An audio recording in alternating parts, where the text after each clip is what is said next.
Welcome, ladies and gentlemen, to another edition of Sit Down. I'm your host, Honcho. Here you can find us on Patreon at Blue Candy Media, or you can find us on YouTube, also at Blue Candy Media.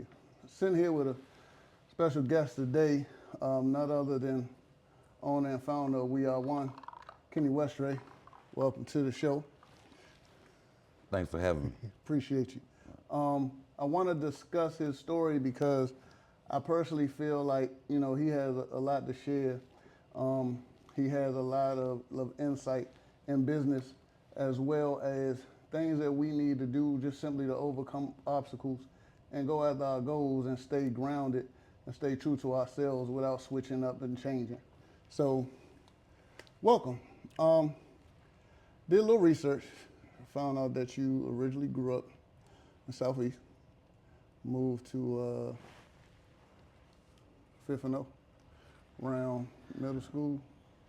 No, actually, I grew up in Northwest. Mm-hmm. I moved to Southeast, Mm-hmm. From probably age 6 to 12. Okay. Then I moved to Northwest, Fifth and O. Okay. And that's where I grew up at, Okay. Fifth and O. Okay. So that's, that was my growing up era, Got Fifth you. and O. Got you. In Southeast, I was just living, so. Now back then, I say it was a difference between South Side and North Side. That then, how did you have any issues blending in at all? When I moved to Northwest Yeah. from South, Yeah. no, I had no issues when I'm actually, when I first moved, I played sports. Okay. So it probably was easy for me to, Mm-hmm. digress right into, I met, some of my friends right now early on, like Bootney and Steve Lancaster. I met them early, so Bootney, when I went to Shaw, he was there, so nah. I went right there to, just hanging out at 13, being out all night, So, and most of the time I was with older guys, so I was never with people my age. It was always like people like, either, 2 to 3 years, 4 years older than me that I hung out with. So fun fact, you 10 years my elder, but I grew up in the Shaw neighborhood myself. Okay. But my mom chose to send me to Catholic school. She didn't want me to go to Shaw or Cadoza, even though she graduated from Cadoza. Yeah. So I'm familiar with the neighborhoods and how things are. You play sports? You play basketball? Basketball was? I played basketball from junior high school on up, from actually, elementary on up. I was playing sports, flag football. When I got, Shaw played basketball there. And by the time I got to high school, playing with Dunbar, and I just couldn't handle some of the shit Jodine was, telling me to do. So, you come from junior high school, you was, you was kind of like the guy. Then you go to, Dunbar, Right. which had all the goddamn guys, So everybody was guys. But at the time, I was in high school, I was also dibbling and dabbing other stuff. So. I was like, hell with basketball. I ain't never think basketball would, pay what they paying now. If I knew that then, Right. I'd have been diving on the floor. But he Right. kept telling me dive on the floor. I said, no, not no more. His last time, but Jodine, my man though. And, Right. I remember Stretch, Tyrone Jones said, man, come on back, man. I was like, man, don't worry, I'm good, man. 'Cause, most of them guys probably think, I was a jokester back then in Dunbar anyway. So. But it was all, good. It turned out for the better. So you graduated Dunbar 81? 84. 84? Yeah. Okay. Yeah. And after high school, what was life like for you? Life was pretty short after high school. Graduated 84 and 85, wound up in prison.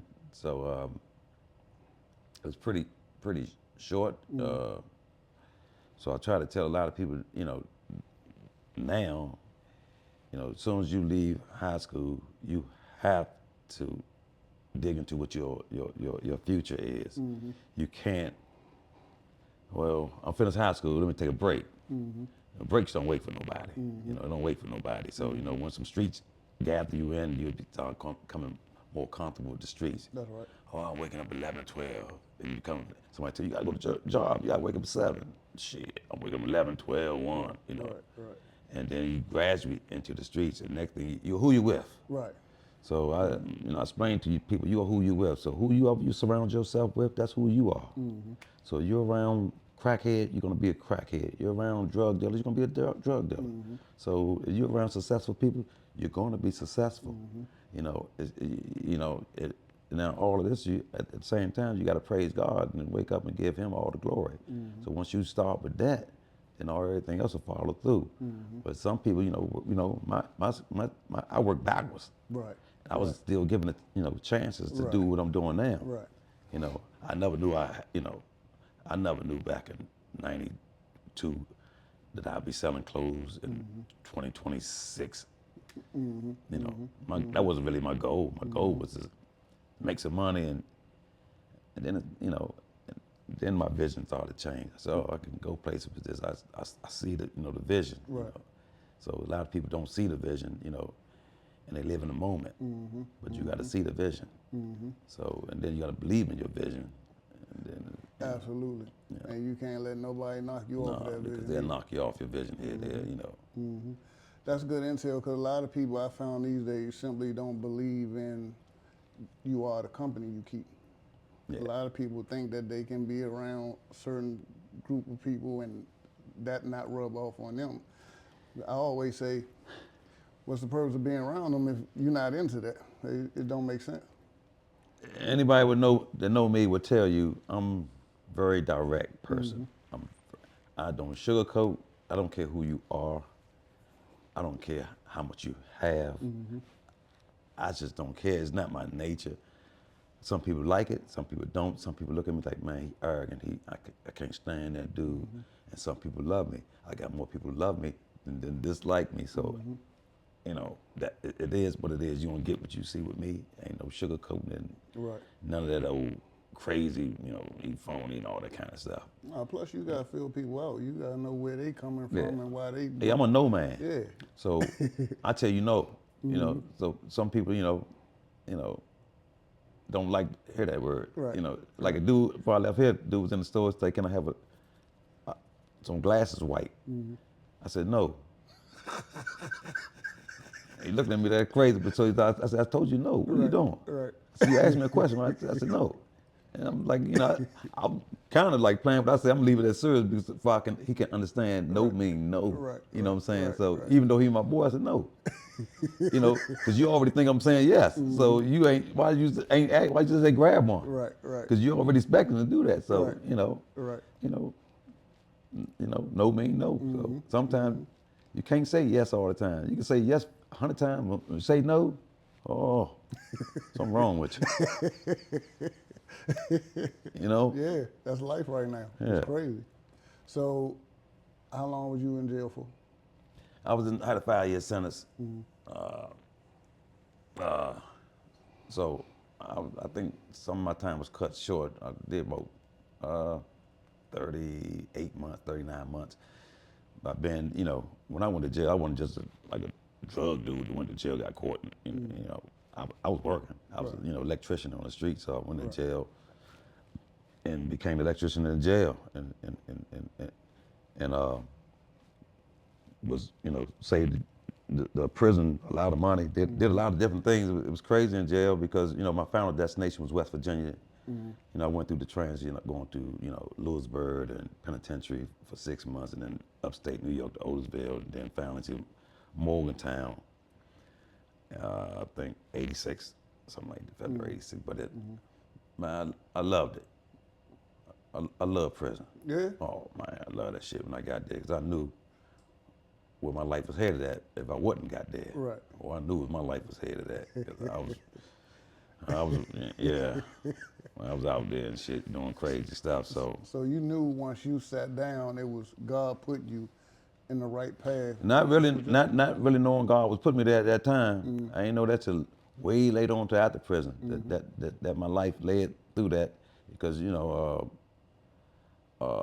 when I say I had so much fun, a lot of my cousins was in prison with me. Pernell, from Hanover, all them like Curtis, Dirk Pumphrey, Right. for DeMarco Solar, Kevin, is, rest in peace, Dirk, rest in peace, Kevin.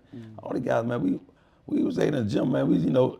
I was their boss. Most of them, they hate working for me in prison. Like you ain't want to do nothing. Just better tell you want to work in the lecture shop. Me, I'm be your boss. Like just carry the cot. Just self. But it was time. Like this.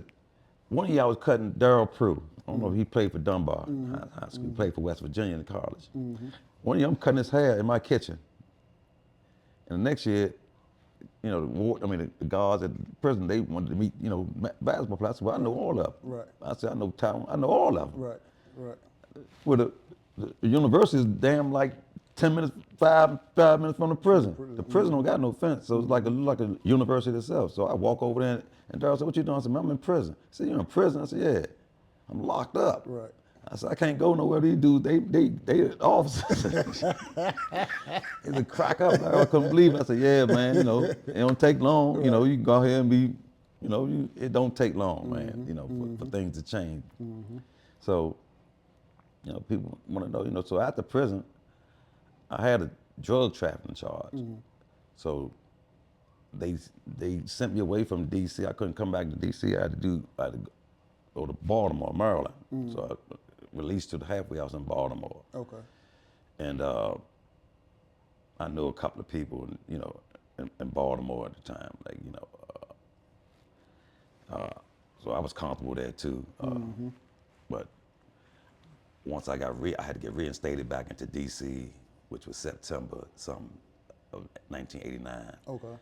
So I was actually released from the halfway house November 15th, 89. Was able to come back to D.C. Shit. Well, December 15th, 1989, I was shot in the face, making another drug deal. So, so, hey,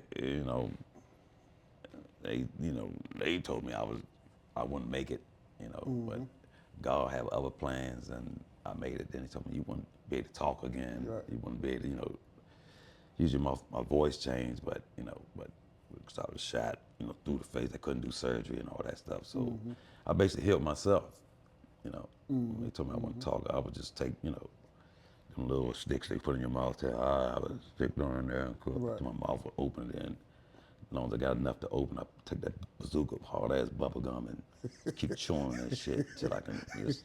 A little 2-minute bubble. Yeah, I was using that shit just to. That shit widen your it, jaw my mouth, strong as a mother. It kind of worked. I was like, damn, So, a little plastic surgery back then. There wasn't no little surgery. They just took some skin graft and just grafted part of the face up here. Okay. But people, my barber know because I got a big bone. If I lose, the more I lose the weight, the more the bone will stick out. So. Yeah. Back then, I was a little more healthier, so people couldn't see the bone there, but I can feel it and see it every day. But I got a chance from there. Then shit. Then you also been stabbed 11 times, right? Yeah, 7 times. 7. Yeah. Okay. After a year after that, selling a friend of mine's. He was a friend of mine's. Rest in peace, D. But I sold him some drugs, some water, some gallons, PCP. And not knowing he was getting high off the shit I'm selling him, and I'm trying to conduct business one day, and I ain't know he high, and he just coming over. He was kicking snow on the guy I was dealing with, but it wasn't intentionally for me. Right. But he kept getting on me the second time. I said, hold up, man, I'm conducting some business. He kicked it again. So I grabbed him and slammed him into this building door, and not knowing he stabbed me up because I don't feel none of it at first. The time, yeah. But then I felt myself getting weak, and this guy named Mike came down and grabbed him. He threw the knife, and I had a rental car at that time. I think I had a rental car. I don't know if it was my car or a rental car, but I got in the car and rode downtown to Athlete Foot, and that's where I passed out at in front of the door. I was managing the store down there. Right. So I passed out right there.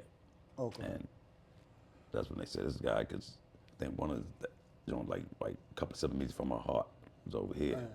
So then this was like a big old cut. You know, it was crazy, man. So the stabbing was after the gunshot. Yeah. So what's going through your mind while you healing from all of this?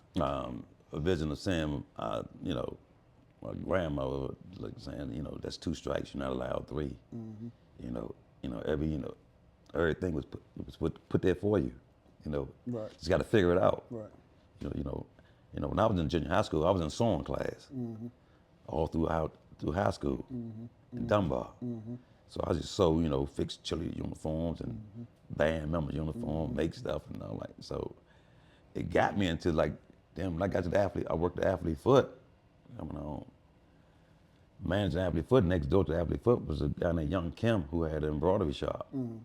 So I would go up there and sit with this guy all day long, just talking, you know, to this Korean guy all day long, and then start making stuff. Just soaking up all the information. Yeah, start making stuff. And, you know, at the time, athlete foot, you know, they was like, we need a buyer, you know, urban buyer. So they would choose me, you know, buy certain clothes. So back then it was called Canard, starter coats and stuff like that. And the crazy thing, I'd pick out starter coats. We had starter coats. The guy shot me with a starter coat on, you know, you know, it had the big pockets in them so you could put the gun out, bam.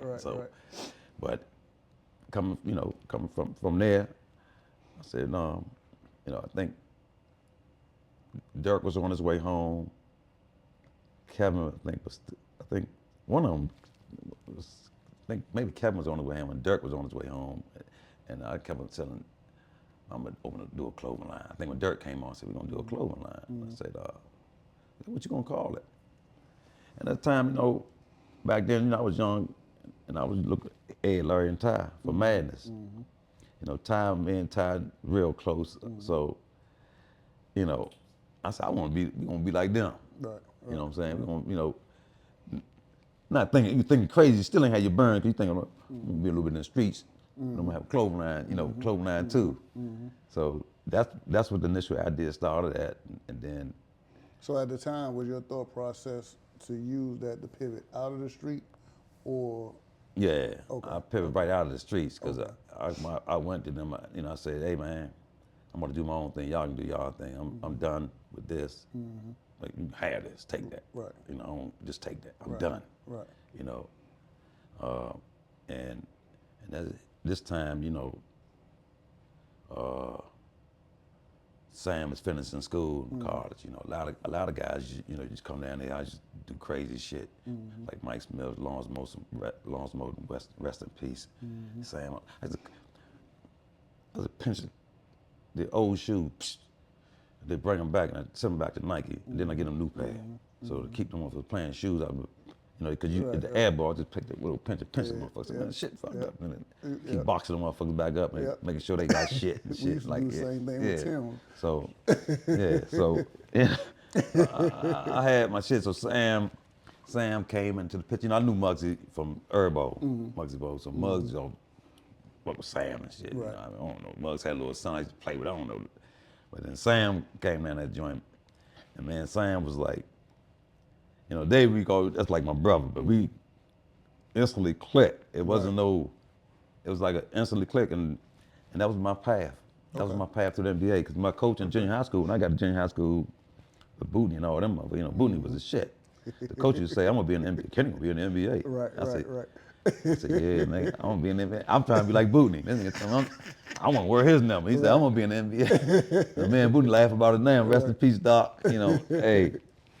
But I tell him now, I was in the NBA because Sam took me there. Yep. I was in the locker room. Sam instituted this whole plan. You know, I ain't had to give me $1. The plan was to meet people and take advantage of who you meet. You know, don't meet somebody and like, you cool. You know. Right. See, right. you know. Right. Or be a groupie. Yeah, no, I'm a fucking groupie. But Sam was like, he hooked me up with P. So we all, you know, we come to Houston, you know, everybody worked out in the gym, you know. So with P, I just go to him, you know, study, you know, people like, take a good picture. I went to him and say, man, that clothing line you guys fucked up. I can help you with it. Right. You know what I'm saying? Right. And yeah, you know, and then I would give him, before this, I would give him shit. And he would be places and say, man, everybody be asking about the little, you know, the gear. And they was, I said, yeah, everybody's sending me pictures, but you got it on. Now, before we go any further, for the people watching, we talking about Masterpiece. Masterpiece. Right. Yeah.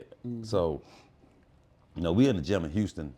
Is, you know, that's where everybody work out in the summertime, and you know, big gym. You know, so I had a warehouse not down the street, about 10 minutes from the gym In Houston. in Houston. So P say, okay, man, let's talk after, you know, I'm gonna run some games, we're gonna talk, you know, we're going to the lunchroom. So we're in the lunchroom. It was me, Master P, and my man Kirk Lee from Baltimore. And so he say, man, all right, I need you to help me. And I'm going to shoot the movie, but Nicolas Cage gone in 60 seconds in LA. And then I'm gonna call you, then we can hook up, and then well, he called me the next morning to go with him to the set. Okay. So I went on to the set, had a little short set on. This is when I first realized LA weather. I went on that set with this little nylon, this type of shit on. It was cool in the daytime, at nighttime it was cold as a motherfucker. So, and, you know, he introduced me to Nicolas Cage, all this shit, the trailer coat as shit. So I kept going outside like, God. So the only thing on my mind was saying, I want to get some money. Yeah. So I was trying to fuck the cold, but I was cold as a motherfucker. So, people, you know, they shot the movie, went to the hotel, and then from that, P said, man, okay, I need you to take over this line, and, you know, ask, they'd say, man, what's your bank account? You know, back then it was Crestar Bank. I don't know if you remember this. Before it was SunTrust and Truist, it was Crestar. And he said, man, I'm gonna put some money in your bank. That way you can, you know, work, you know, get somebody to work with your stuff while you work with me. Right. So I'm like, all right, you know, you thinking, all right, they're gonna put me about $10,000 in the bank and all that. Right. So I get he said, well, you going back to Houston? I said, yeah, I'm going back to Houston now until, you know, you ready to come. I said, I flew back to Houston. My man picked me up, black, one of the guys who put, you know, We Are One down in, you know, manual. So we get down there, and I say, hey, man, P say, put some money in my account.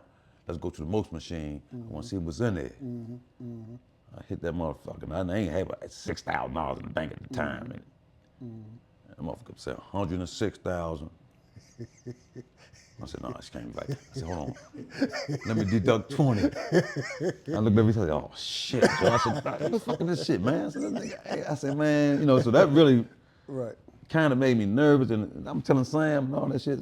So the next week, man, P on a plane, going to this house, going to first we met Leland Harley, and that was his agent in, I think, Dallas, signed a contract, a 50-50 deal. Okay. You know, then went to his house. He showed me his house in Louisiana and showed me all this crazy shit. All this, you know, we going to the gas station. This nigga own gas station. They don't even know him and shit. Like, you know, it's all these things about it incorporated. And they eating hot dogs and shit. You know, you ever see this nigga? This nigga don't eat. You know, he ain't going to no Real Chris and all that shit. Nigga going to McDonald's. Any soul food shit. We ain't never ate no more, none of that. Right. In the 3 years I worked with him, he, you know, put me in, you know. That might have been his way of staying grounded, I guess. When I tell you, you know, some people see a lot of stuff he do on Facebook, man, it's all true. Some people like, nah. He changed my whole life. Okay. Nobody never gave me 100. I came home, first thing I did was brought my mother a house. I told my sister, I said, I don't care where you move, just move her. I said, get off Fifth and O, just move her. I said, I got everything. I said, a lot more is coming after this. So, you know, he went from, you know, no limit. We was at, we probably making $100,000 in sales. Probably in January when Jay-Z Pennies, they wrote a $900,000 order, one of the first orders. Sheesh. So we went from 100,000 to almost 2 million quickly. Right. You know, in months. Right. So that's when all my friends started coming, man, we can do this, we can, you know, so when I left, you know, No Limit, I left P, I said, okay, because P at the time wasn't really into clothes, it was more like trying to be like Puffy, you know, with Bad Boys. So that's why I had to come in and say, nah, man, we can't put your tank on the goddamn clothes. The tank is music. You know what I'm saying? You don't need to leave tank over there, that's music. Can't put, ain't nobody buying it unless you're in Louisiana and shit, you know, so. Keep it clean, you know. So he had, you know, and not being the yes man to him. That's what I think he loved the most about me. Yeah. Like I said, nah. Like I give him some, I said, nah, I don't wear that like that. Yeah. That's But nobody kinda, would never say shit to him like that. That's kind of how we are growing up uptown. We ain't never like couch out and nobody. Yeah. It just wasn't our thing. Nah. Let me backtrack. You started We Are One.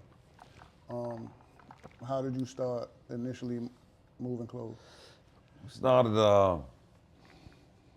we was on, when I started to say we're gonna do We Are One, I was standing outside the Athlete Foot on 10th and F Street.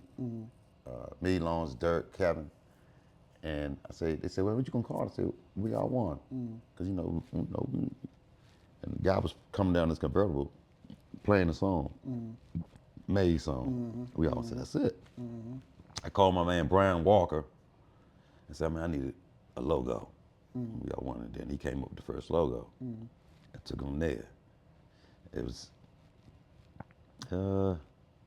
91 to 92, Herbo came, and when Sam and all them come to Baltimore, we started putting it on everybody, and Kirk Smiths and everybody, and then it just blossomed. We didn't open our first store in 95. Okay. So was you giving away clothes? You was selling? no, I give it to the trendsetters. That's right. That's Yeah, right. That's I would give them to the trendsetters. But and for anybody out there that when you start giving, you trying to think you want to give away some clothes, don't go give a trendsetter a shirt. I give a box of shirts. Yeah. So when he open that shit up every day, he see that shit.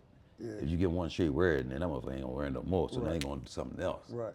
So I was like people like helping like Sherman Douglas. You know, he had his camp. So when they did the interview, he said, hold on.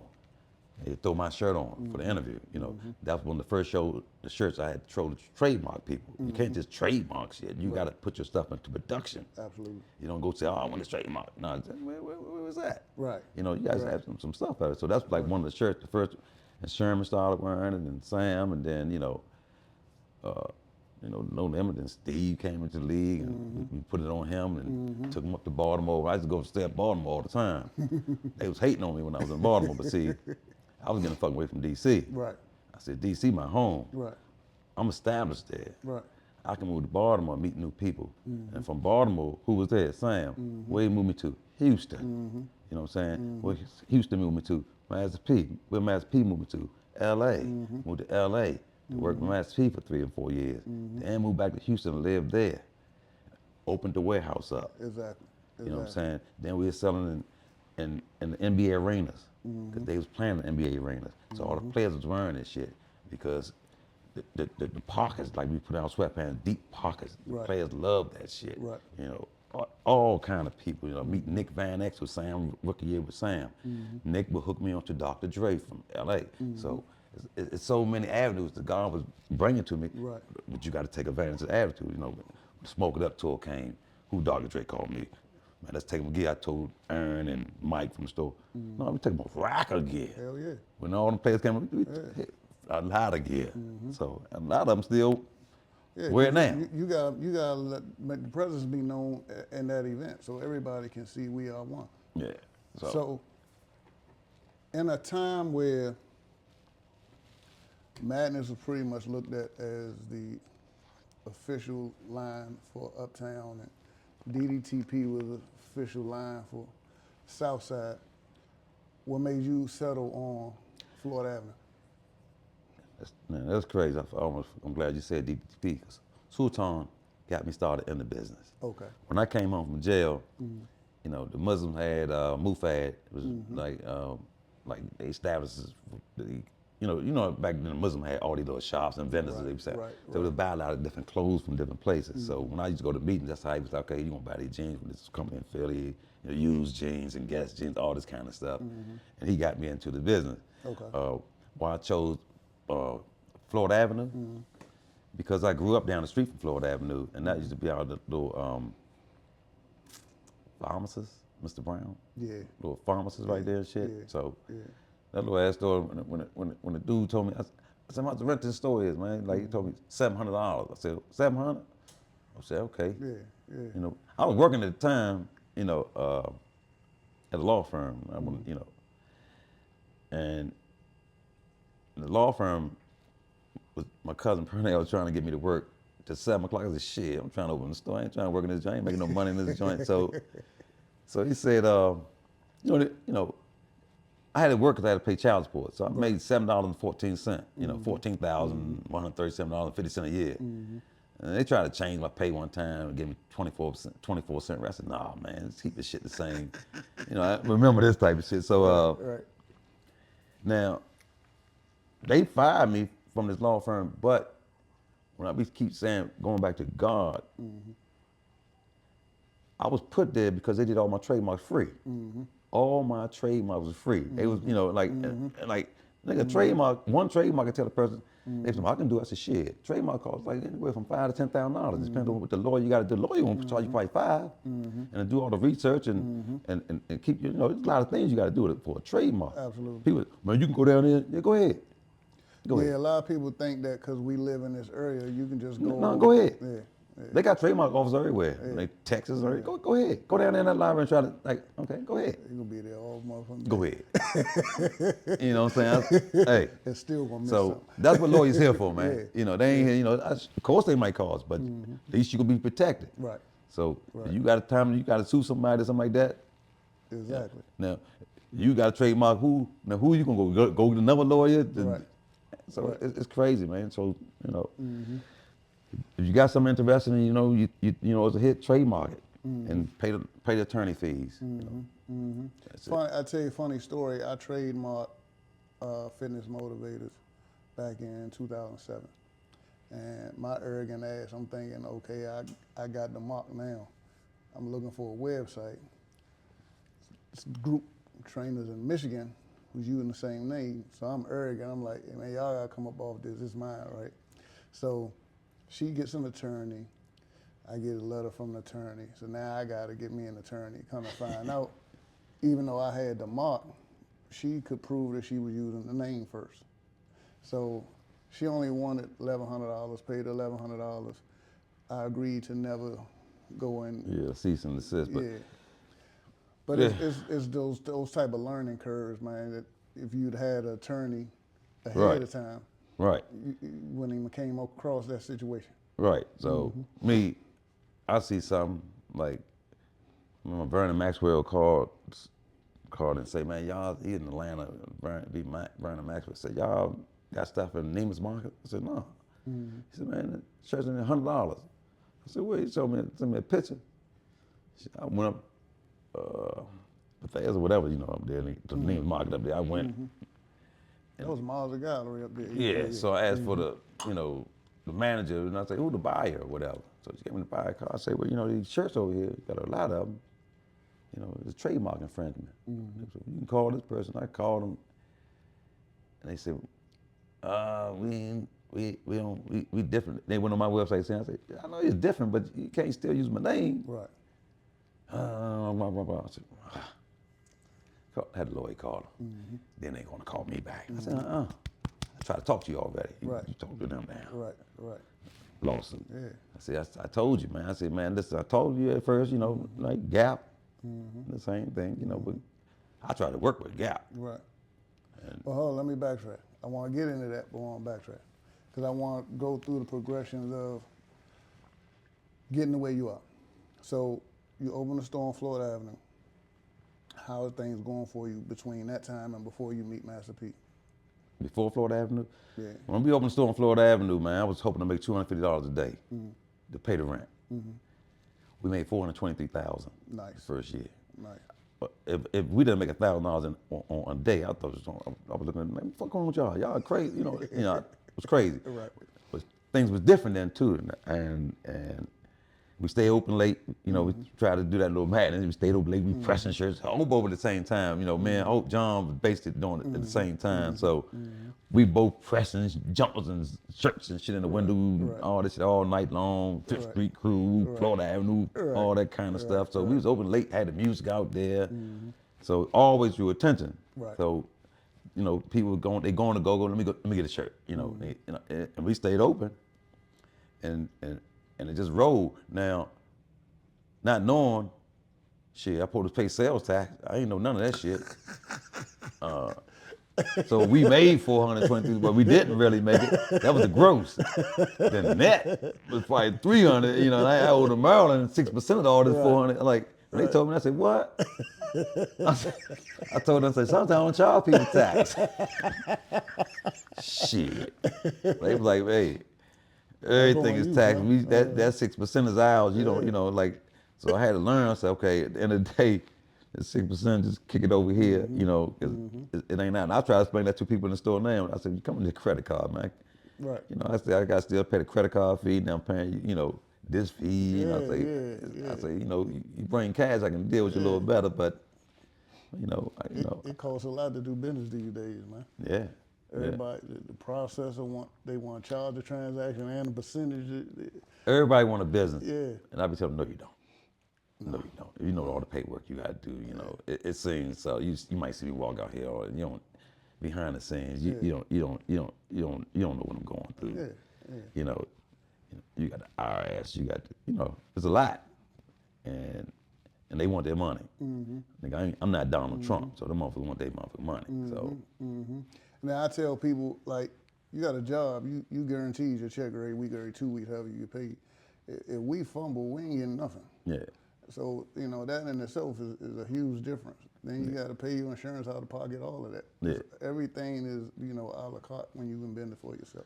Yeah, it's rough. So let's get into, all right, Master P got you set up. You in Houston. You had, what, 8 locations? Yeah, I think at the time, 8, most time where a player went at, like, all right, put like Milwaukee. I think my man Smoot went down there. They tried to do a little joint at Smoot. It's a cousin of Nick Van Exel. So they did something in Milwaukee, but the bigger store was like 2 in Baltimore. I think Bank had one in Gaithersburg. Houston, we had 2. We had a whole strip mall in Houston. So we're facing them would be at, so Scarface and all them. Like we had a women's store, a gym, a men's store, but it was a whole strip. Right. Just like the strip I'm in right now. Right. Shit, I can't think of some of them. Rivertown. Well, so it was a lot. We closed most of all of them, Florida Avenue. Most of all of them, I think 2008 when Obama came in, and then Okay. and the shit just everything just dropped. That crash. Yeah. So, but I don't. It's back. The time was coming for me to close them stores, but they, because the managers of all them stores are grown, really grown now. They was grown then, but they really grown. Most of them got their own business now, so it ain't like I could pay them what they need to be paid. Right. So I was losing some of my key guys because they had a pay in mind, and we only had a certain pay, but it's good because they'll tell you now, man, all that shit you were telling us in business, I know it now. And they learned it from like being on time. I don't want to hear if you 20 minutes away, you saying, I'm right around the corner. No, nigga, the store open at 10. You get here at 9:30. Absolutely. The store open at 10. You can't close the store at 8. You close it at 8, then you start cleaning this motherfucker up. You know what I'm saying? I say, so they know that now with the restaurant business they in. Lil Benny overseas doing great. Right. Damo manager, Davin, all these guys that they doing their own thing, and now you can't find the help. You can't. They even gonna be on the phone, texting. You can't. That's why you might see me, and when people see me, I'm in the store because I'm basically retired. Right. But I go to the store because that's where I go. I ain't got what I'm gonna do unless I'm doing something. Unless we got some But stuff. that customer service piece is missing, man. I've gone to many a store. It may say on the sign that they close at 8. At 7:30, they locking the door. Yeah. And you banging on the door like it's not 8 o'clock yet. Yeah, we do that sometimes. We call it the black store hours because I can feel sometimes I can feel. I say, all right, my son do it all the time. I don't really. He want to do it all the time. I always look at my watch when he come out that joint. He like, but it's not. It may be 10 minutes of. Yeah. You know what I'm saying? And then we might still sit there because some late person might come at the last minute. But But you can feel on certain days ain't nobody coming. You can go ahead. Yeah, we kind of know, but sometimes you be like, they pull up right when you about to get in the car. And I be asking, nigga, what you get? You know, he ain't coming to look, you know, you ain't looking. Right. He said, nah, man, I gotta get something real, you know, then we'll open the door back. But don't come in until I want to smell some shea butter and shit. So, you know, my customer service is not the best. I was telling people like, man, you crazy? I said, yeah, but they love the crazy. I said, I'm direct. Yeah. I said, they might think the customer service bad, I'm just direct, you know what I'm saying? So, but. You know, nobody sense no phoniness in you. Yeah, I say, you know, it's going on 35 years, so something, you know, doing right, you know. But you know, we can, you know, it's like this, man. You know, when people come, I know the clothes. I know what I can almost look at people, see what the shoe size, all that kind of stuff. Right. I done all this stuff. Right. So when a guy come in there and he's your size and he tell me, nah, man, I wear extra large. I said, come on, man. Come on, man.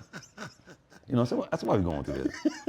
I said, you can't fit extra large. Nah, I wear extra large, man. Sure, I got. I said, but that ain't what y'all want. Right. I said, you ain't, it might be big and tall extra large. Not be talking like the girl might say, I need meat. I said, no, you don't. Now in here, you need an extra large. And they said, what you trying to say? I said, I'm trying to tell you what's gonna fit you in here. Right. My clothes are cut different from all the other stuff. You know, everybody can't be medium. So you know, everyone, I'm small, medium. Right. Nah. So they'll tell you. I'm gonna tell you your size. They come in there, you know, and all they do, they walk out with it. I see them come back in about a day or two with that red bag. You was right. I said, I told you, man. You know, I'm just trying to tell you. I ain't trying to, you know. Hey, I told you. I said, man, go try on these joints. I say, these pants, and you know, you might go somewhere else and wear 2X. Right. But it's different. Right. Like, man, this shooter shirt. I said, this is not shooters. This is not polo. Exactly. You know, I'm just trying to tell you. Don't worry about the size. I got a nephew. He don't hate the size. He still think extra large. He's down with 3X. Right. So I tell myself when she come out, just cut the tag out. So he don't see it. Yeah. But you make a good point. Every brand kind of use their own styling chart. Yeah. Yeah, that makes a good point. So, okay, let's talk about the deal you did with the NBA and how We Are One came about and spreading through. You selling at Utah? We sold in Utah for Brigham Young. Okay. Brigham Young. Okay. College. Well, the NBA, we were selling in NBA arenas. Kiki Vandeweghe was assistant to, what's my man's name? You know the commissioner now. I don't know. Kiki, Adam Silver. So Kiki was his assistant. Okay. Back when Donald Sterling's, when the Clippers went through that That whole racist little thing, forcing the sale. Yeah. So before that, you know, Kiki was working in Denver. So I was selling, you know, product in the marinas like Denver and all that, you know, even like George Carl, Sam would have George Caldwell and stuff. You know, we had just different, so when We Are One came out, Denver already knew they sold that product, and Kiki knew, he knew me. So he called me and asked me, he said, man, what Doc River wrote on a board at halftime when they came there, because it was during the game. So he wrote on the board, We Are One. And he asked their people, we want to do some stuff with We Are One, and said that we, you know, together. So the next day, Kiki contacted me and told me, you know, what was going on, and I said, okay, again, you know, contact the lawyer, you know, and went to talk to the lawyer and, you know, find out, you know, the ballistic of what's going on. They came back down, then, you know, I think, came up with agreement that we'll get a percentage of the sales for the first 6 months, and then overgrowth for 3 months. And it went from 6 months to 9 months to the overgrowth. When I say overgrowth, that means they're gonna have product, and then they want to sell through it. Right. They're not buying any more product, but they want to sell through the product they got. Right. And so that's how that deal came out with the NBA. And the deal was basically through all the playoff teams. Okay. So all the playoff teams and all the fans would wear the product. Okay. So when you would see a game, or like the Clippers or somebody playing, or Indiana, whatever team was in the playoff, they was wearing them shirts. It was like Gotcha. it would say, "We all won Indiana, we all won Houston, whatever team." So that was the thing, Then a lot of teams would just after that would just like I'm gonna have players on the team. Monte Ellis played for Dallas when they was in the playoff. So then they had, the Dallas Maverick people called me. They wanted to use We All Want for their playoff run. So we just do a percentage deal, then. So a deal like that, at Dallas, I don't know how long they're gonna be in a playoff deal. So we just ask for a dollar amount. Okay. Just give me a dollar amount, and because I think they only played 2 games. Right. They was Right. out of, I think got swept First for, round, yeah, something like it was that. You know what I'm down, saying?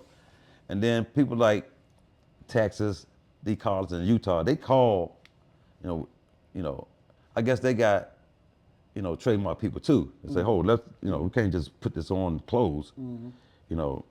So they call and do the same thing. We want to do a, percentage deal. So they did a percentage deal with I told them next time we're going to do a dollar amount deal because they made a lot of money. Yeah. But when I like to do percentage deals and stuff like that because they're people in Utah. Only thing I do is approve what they're doing. I don't make no shirts. I don't touch anything. I just get the money. Right. And I just prove before they put it in production, I want to prove it.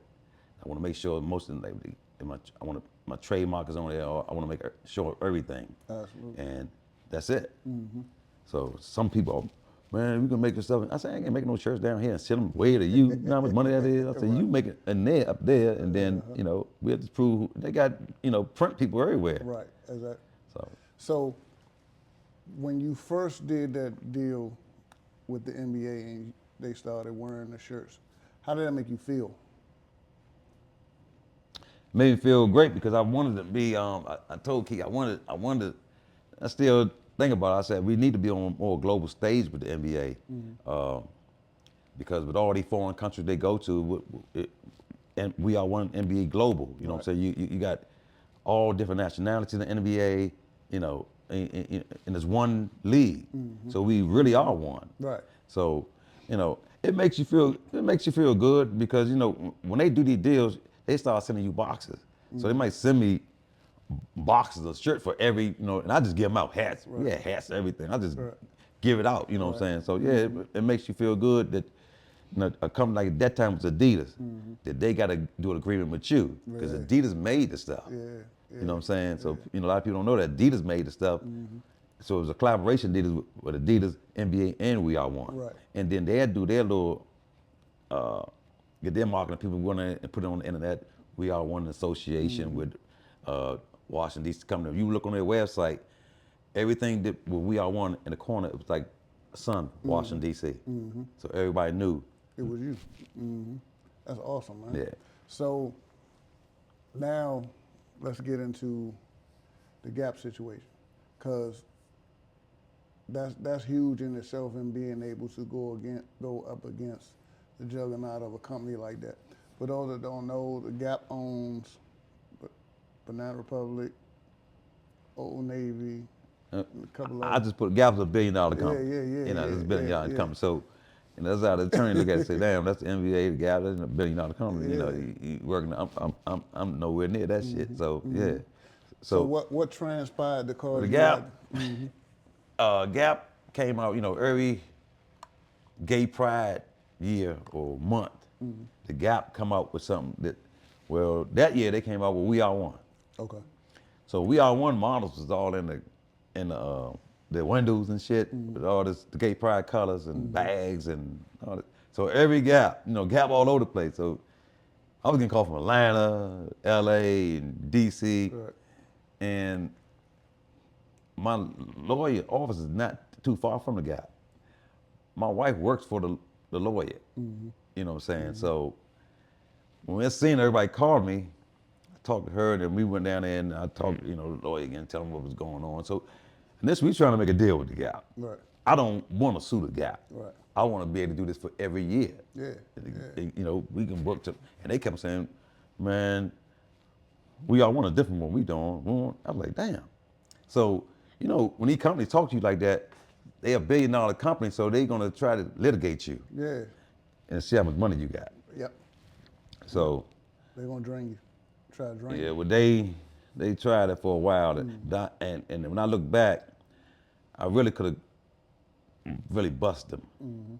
Real, I could have said I could have turned that settlement down because it's a settlement. I said, nah, I'm going further, but you know, we needed that cash at that time, so we went on took you know Right, the settlement. Right. But you know, I be telling people now, I got people behind me. If I really wanted, if I needed money, I got a lot of people with money, that will put behind me. Right. Because it's not no like this. What that wasn't no. We may win. Yeah. That's we gonna win. Yeah. You put we all want on clothes, I'm going to win. Right. You know what I'm saying? You gonna put we all want to. You gonna have a bike shop, and call your bike shop we all want. I have nothing to do with it. Right. Nothing. Right. You know what I'm saying? You could call your brick company, but your brick company can't make no brick company we all want shirts. Exactly. You know what I'm saying? So. And that all goes back to trademark. And when you trademark, you got to list every single thing you want to use that name for. And a lot of people don't understand how a trademark Socks, works. jean jacket, hats, pants, sweaters, whatever. You know, and you think about add something, you got to go back and add leather. You know, you got to add it. You know, you want to go to accessories, then you're gonna put another class. You know, accessories. You know. So what made them decide to settle? What did you have to show them for them to say, hey, I can't lowball I think this we were guy? sending them letters. I think when we saw some letters like with LeBron James, Yao Ming, all these guys, Sam and Steve Francis, everybody wearing the We All One. I said, oh fuck, you know what I'm saying? So they looking like, yeah, shit, these niggas got all these motherfucking millionaires, like. You got Like legit LeBron, nigga, I'm like, hey, nigga, you got legit references right now. Yeah. So yeah, they came back, pretty quick, and I said, okay, shit, yeah. When they started, and we did that the first year. They made it over the first couple of months. Right. But I ain't think but it wasn't about suing them, trying to get a deal done. Exactly. Because you thinking long term, if we can collab, like I collab with the NBA. Just imagine how they could kill him. I can kill him for real if I had, like, I'm got these girls trying to put that shit together, but I ain't, if the guy got this We All One shit and all this gay shit, you know what I'm saying? It was fucking me up because you got gay pride color. I'm not gay, but you selling my shit to gay people. Right. I ain't got nothing against gay people, but let me get a piece of my money. Exactly. There's a lot And of I'm ways surprised that company ain't do their research. So if you Google it, We All One Gap, it all pop up. But it go back to what you said. If they $1 billion company, they thinking. They litigate you. Yeah, they thinking they can They drain litigate pockets. people, for years, and some people might go on litigation. They might die before the litigation, before they get it. Yeah, it's all in who can continue to pay the attorney and who can't. Yeah. So it sounds like one of the lessons with your story, in conjunction with, of course, overcoming the obstacles, is really who you align yourself with. You gotta align yourself with people that's trying to go in the direction you want to go. Align yourself with people that ain't jealous, ain't hating, that's willing to put you in the position to move forward. A lot of people, I speak for this area that I've encountered, a lot of people don't want to help each other. A lot of people want to try to compete, even to the point of doing what you're doing, instead of saying, hey, let's come together and see what we can do collectively. So, you put yourself in a position to be able to do just that, leave the city. That's the biggest thing for me was leaving the city, because my motto was, friends will support you, always support you doing good, but not doing better.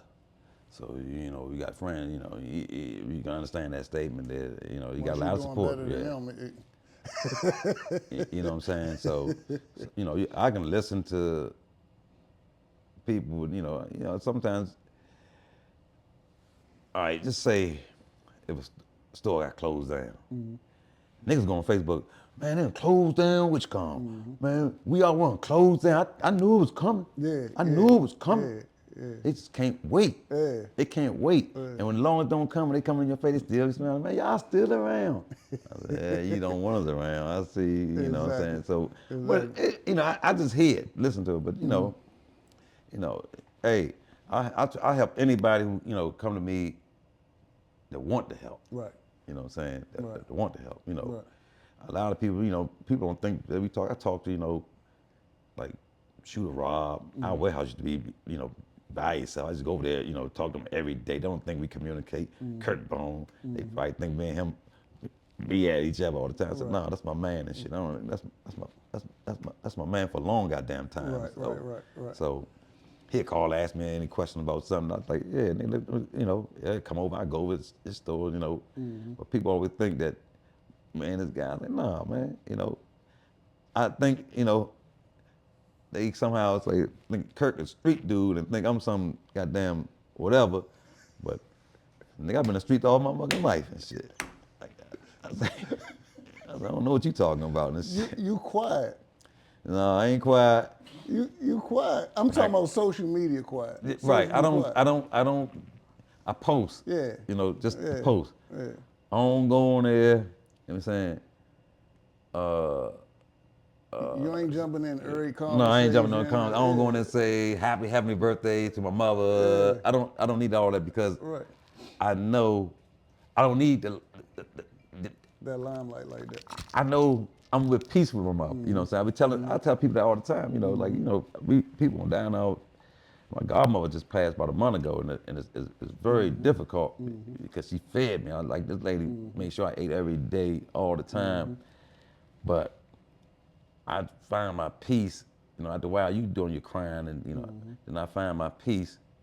Then I go back and reflect on memories because you saying rest in peace. Well, I ain't gonna be in peace until you in peace. Yeah. So you back here boo-hooing every day. Right. Cause, hey, you want to put on peace? I was going to ask you about that too, because I just lost my mother on Mother's Day. Yeah. And, with it still being fresh, I had my moments. Yeah. And when I started this, it became therapeutic to sit there and have these conversations. Yeah, those tears hurt, man. Like when you lose it, you sit there and reflect, and they can just come. And I was telling, God, sister, I said, man, them fucking tears, they burn. Yeah.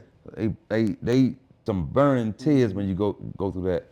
Then I can clear it up and think, and probably smack me if she see me, But when they hit, it's almost like they burn and you can't stop it. Right. It's like you just gotta let it go. I told my godbrother that, last weekend we all wanted to do my 60th party. I said, hey man, can't cry around these people, man. Just we about to get drunk and have a good time. I said, you cry later. I said, you can't every time you come around me. That's why I don't even call you, man. Get all emotional. I said, I'm good. I said, I'm good with mom. I'm good. I'm good. So, but everybody's different. Right. Everybody is different. I know. I see you. You spend a lot of time. And then you was in a position you seen her declining. Yeah. Mine, she wasn't declining. Somebody just came, like I'm talking to her 2 hours before, and somebody just came and bam, on Pennsylvania Avenue, right 5 minutes from her house. Some young dude, told her, like had to cut her out of the car, Yeah, that's a different kind of hurt right there. Yeah, because it's sudden, like, like, what? Right. We just talking about a party at her house, and what food and all that kind of stuff. Then, Yeah, I was fortunate, man. My mom lived with me, and I took care of her. She was bedridden for the last year and a half, 2 years. And here? Yeah. You had the grass cut down? I did. The grass was cut every week then. It was cut every week then. But yeah, she, I'm taking her to her chemo appointments every Friday, stopping at Starbucks, getting her favorite, lemon cake and vanilla latte. And we just enjoyed that time with her because the doctors kept telling me, prepare for the worst. And they can tell you that, but when it happened, no, sometimes they tell you that and they be on for months and long time. Sometimes I know people is like, damn, just like Kwame, Rest in peace to Kwame, man. That was tough. Yeah, we're gonna miss Kwame, man. I call the man a mad scientist, man. That was my man, but you gotta move on. Yeah. So yeah, man, it's been a great conversation, man. I appreciate you taking the time, since you normally tell niggas no. Yeah. Always, you gotta use no a lot. They hate, people ask you questions with the yes in mind. You know what I'm saying? They borrow money from 20 and 20. So, you know, I got people, you know, I told one guy, you know, they tripped out. We was on the outside, we out one on a Sunday. And my man, he said, let me borrow 20 to tomorrow. So it's about 5, 6 o'clock. I said, to tomorrow? You can wait till the No. I told him just go to sleep and wake up. It's gonna be tomorrow. Yeah. And 20. I just gave you 300. They still need about 220. All right. All right. Just go ahead and wait till tomorrow. No, I'll just wait till tomorrow, man. It's gonna be there because, you know, I'm not your, you know, it's certain people I'm never gonna, you know, probably say no to. It's certain, I got, you know, certain, I only got, but my friends are, you know, my clothing, my circle is real small and basically everybody in my circle only own business. Only two that I don't think own business, probably Bootney and Steve, and them my childhood friends, been with me since I was 12. So And see, that's another testament. Like I noticed, you never changed who you were. No. Even everything that you've accomplished, you still never became like this arrogant, stuck-up dude. Couldn't talk to him. Right. You still maintain who you are. You still maintain the friendships you had since childhood. I haven't seen a change in you from '92 to now. nah, you will never, you don't, I ain't gonna change, I'm gonna be who I am. So you know, like even when guys come into town, like, you know, Jake Prince and all them, they always let's go up to the store. I never announce it. Right. You know, I might send you a picture after they leave. Right. You know, but I never, Jake Prince on here. So even when P and them coming up in October, you know, I never announce it. You know, I don't know if I go to the hotel or something like that. I don't really all that kind of stuff. You know, if you know me, you know my history.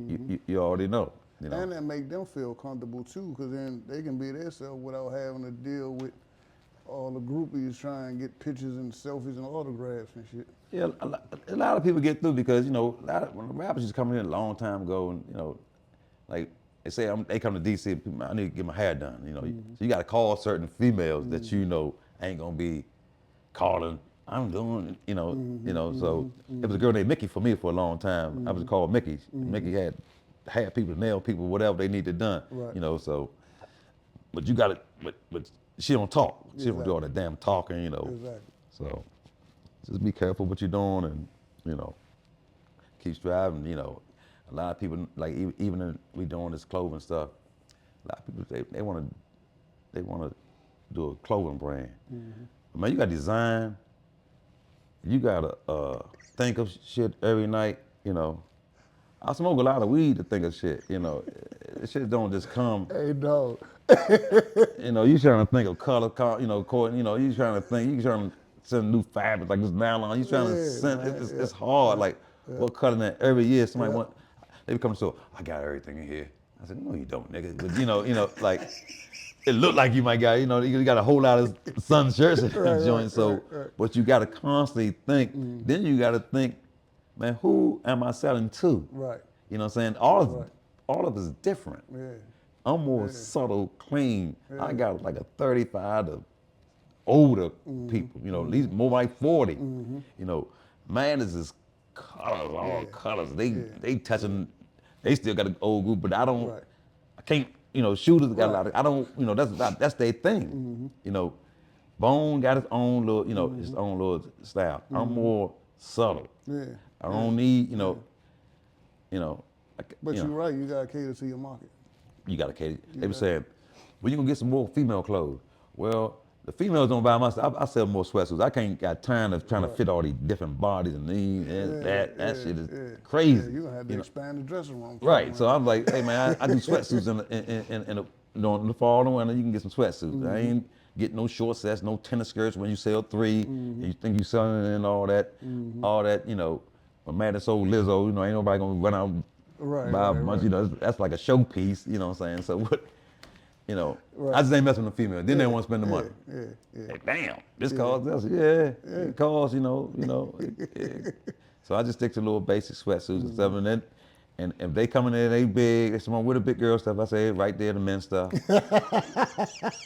You can fit it. I tell them, you got boobs. You don't think you're a medium. Right. You got boobs. I'm a large, so you bigger than me. Right. You know, at So least had to put an XL on. yeah, maybe 2X. I go over to 3X. I would tell them. I don't care. Some of them come to the store already know. Don't be telling me what size I wear. I was Right. like, you know, but Right. yeah. But it's What- hard running the business, man. Then you trying to keep up with all the bills. You know, the people you got to pay. You know, the people you paying overseas. People, you know, it's a lot.